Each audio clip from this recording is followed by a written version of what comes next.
profesional sih ya, seperti itu.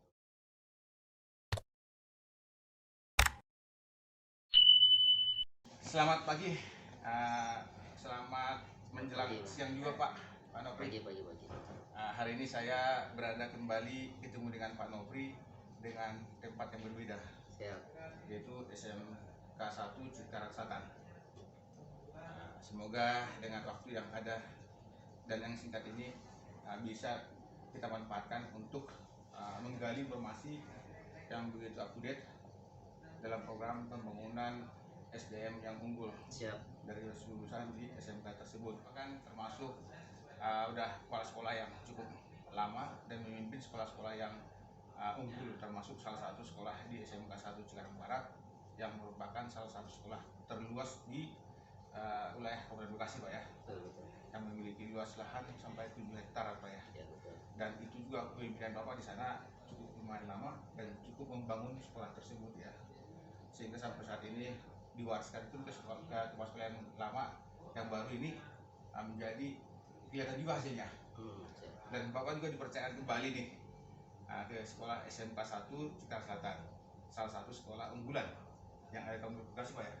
Ini mekanismenya ini seperti apa kira-kira Pak, sehingga bisa Bapak bisa mendapatkan kepercayaan dari pemerintah untuk memimpin sekolah yang begitu diandalkan ini, Pak? Kira-kira seperti apa? Kok bisa diceritakan, Pak ya? Iya.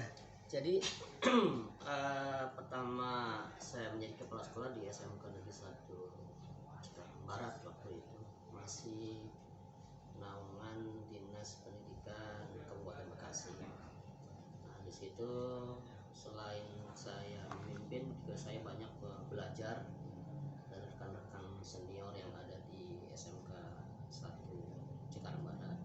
Tentunya menjadi bekal ketika saya dipindahkan ke sekolah-sekolah yang lain. Memang pada saat saya dipindahkan ke SMK Negeri 1 Cikarang Selatan ini pada tahun 2020, tepatnya bulan Juli, statusnya memang masih reguler SMK biasa ataupun masih SMK rujukan waktu itu ya. SMK 1 Cikarang Selatan ini menjadi SMK rujukan yang melaksanakan program dari direktorat. Pada saat itu memang ada peluang dari Kemendikbud tentang SMK yang disebut SMK COE, Central of Excellence. Itu sekolah pusat keunggulan kalau sekarang namanya. Jadi dari sekolah CO sekarang menjadi sekolah pusat keunggulan. Nah, ketika ada seleksi tentang penguatan kapabilitas manajerial kepala sekolah waktu itu yang diadakan dari Kemendikbud, saya mencoba untuk mengikuti seleksi tersebut.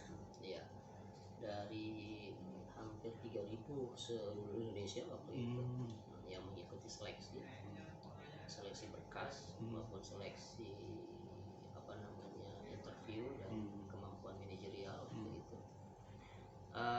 Dan juga satunya adalah kemampuan untuk memaparkan visi dan misi.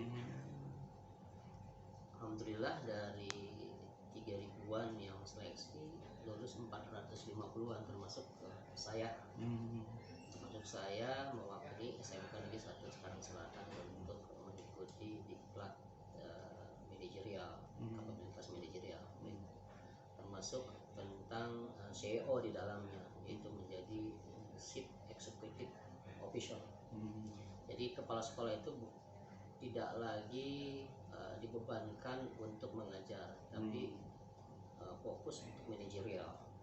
Maka bisa disebut dengan Chief Executive Officer sih ya, seperti itu. Pimpinannya CEO, sekolahnya COE. Beda gitu ya. Kalau CEO itu Chief Executive Officer, kalau COE itu adalah Central of Excellence, jadi pusat keunggulan. Nah, dari situ selama 4 bulan saya mengikuti diklat baik daring maupun offline ya, bertemu langsung di bawah lembaga dipercayakan. Waktu itu saya lulus di lembaga FB, lembaga Fakultas Ekonominya UI Indonesia yang mengadakan waktu itu. Setelah 4 bulan saya dinyatakan lulus dan sangat memuaskan lulusnya dengan proyek andalan waktu itu saya, karya inovasi. Waktu itu karya inovasi siswa berupa waktu itu karya inovasi siswa dalam bidang tanaman hidroponik. Jadi menciptakan ataupun membuat alat perubahan iklim untuk tanaman hidroponik. Jadi kita bisa memonitoring dari jarak jauh dengan menggunakan teknologi Internet of Things gitu. Alhamdulillah lulus sangat memuaskan, dan dari Kemendikbud juga melalui Direktur PSMK membuka kesempatan bagi teman-teman untuk seleksi SMK Pusat Keunggulan. Setelah melalui seleksi tentang peta jalan, kita membuat peta jalan, lalu membuat rencana strategis. Alhamdulillah SMK Negeri 1 sekarang Selatan ditunjuk untuk melaksanakan SMK Pusat Keunggulan satu-satunya negeri di Kabupaten Bekasi. Pencapaian itu menjadi salah satu sekolah unggulan itu kan tentu ada variasi yang disampaikan ya. Betul. Sebagai pembuktian itu Pak. Betul. Kira-kira apa aja Pak yang sudah bisa ditunjukkan oleh sebagai sekolah yang ditunjuk sebagai unggulan Pak? Betul. Program SMK Pusat Keunggulan ini dimulai bulan Juli tahun 2021 tentu. Kalau sekarang baru 5 bulan lah berjalan. SMK Pusat Keunggulan ini salah satu program, ada beberapa program tentunya, ada beberapa program yang kita jalankan. Di antaranya yang pertama adalah membuka kelas industri. Kelas industri ini kita bermitra dengan industri berkaitan dengan kelas industri. Sebelum adanya kelas industri kita memagangkan guru-gurunya. Kemarin sekitar 12 orang guru kita memagangkan sebagai tenaga belajar yang handal ya. Iya, tenaga belajar. Jadi dia tahu budaya kerja di Indonesia bagaimana, lalu juga menciptakan suatu proses komponen misalkan ataupun proses alat yang ingin dihasilkan itu bagaimana. Mereka guru paham seperti itu. Setelah guru ini melalui proses pemagangan lalu diimplementasikan kepada siswa tentu, dan juga implementasi kepada budaya kerja dibawa ke sekolah. Nah, menciptakan budaya kerja ini di sekolah tentu adalah tantangan yang berat, apalagi di masa pandemi gitu ya. Karena waktu itu masih daring gitu ya, masih daring pelaksanaannya. Ya baru kemarin kan awal bulan September baru bisa tatap muka.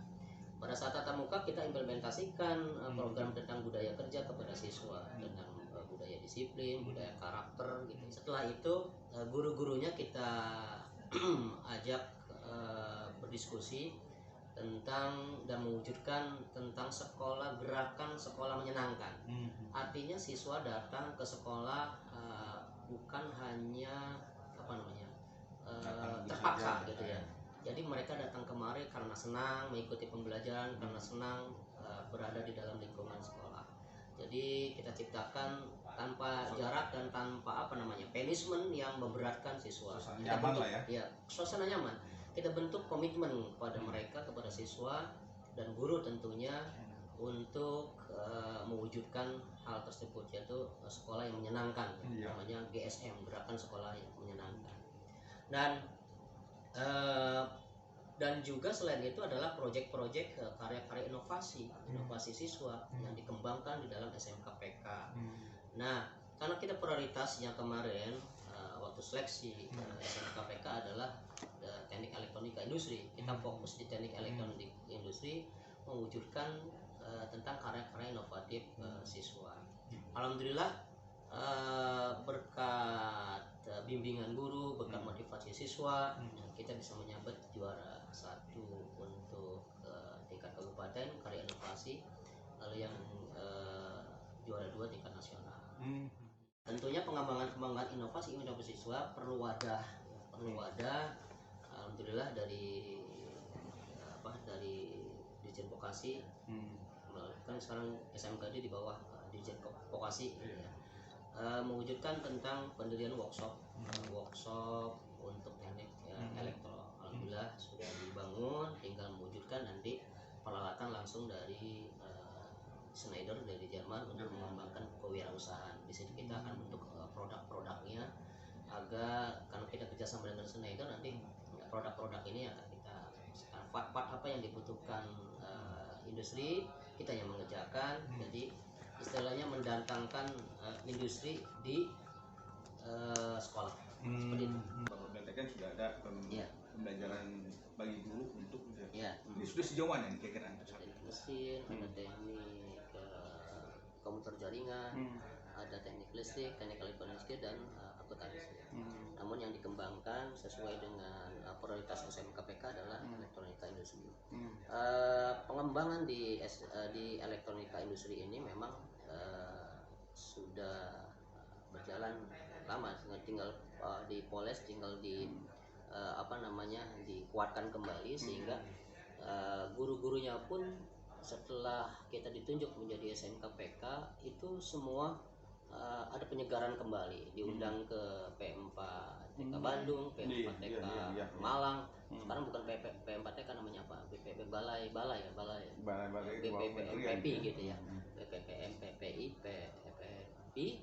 Ini seluruh guru-guru produksi khususnya di jurusan ataupun di kompetensi kalau teknik elektronika industri semua di-upgrade, skillnya di-upgrade, sehingga nanti ketika ada inovasi baru ataupun standar industri, mesinnya ya, alat standar industri sudah siap untuk berinovasi, berkreativitas, menggunakan alat-alat untuk menciptakan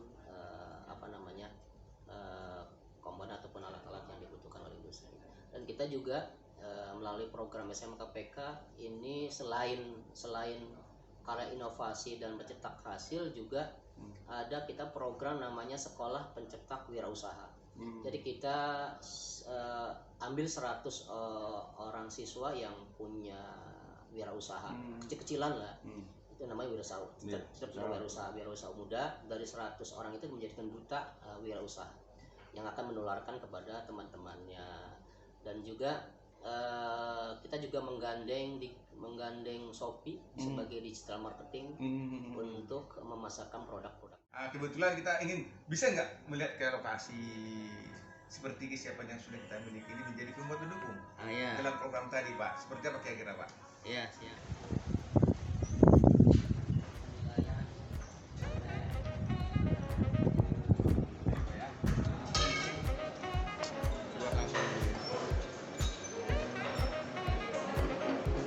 Langsung praktek tuh, Pak, ya.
Belajarnya boleh dilihat.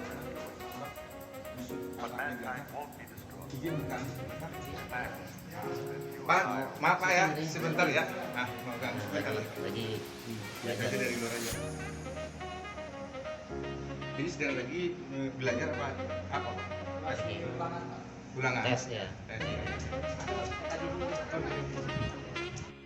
Pak, dengan Pak siapa Pak? Pacim Pak. Pacim Pak ya. Dulu bidang Haji. Ini saya lagi melakukan kegiatan tes.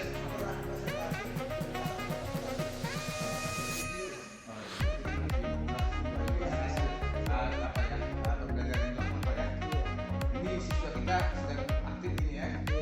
Ini gimana nih adik-adik semua senang dengan kondisi tatap muka? Nah, selama ini PJJ ya tidak bisa rasakan tatap muka dengan tatap gitu ya. Tapi setelah secara tatap muka senang ya. Oke, sukses semua untuk adik-adik. Semoga hingga di PJJ makin tambah-tambah lagi. Terima kasih Pak. Bapak.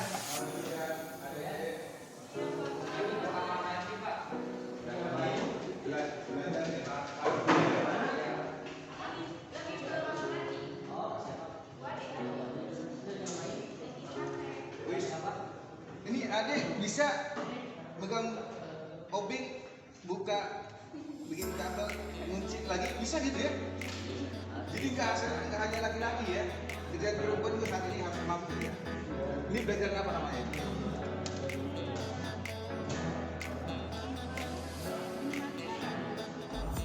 Rangkaian otomatis Oh, orang yang berarti. kontrolnya. Oh, ini sisi panel kontrolnya itu ya.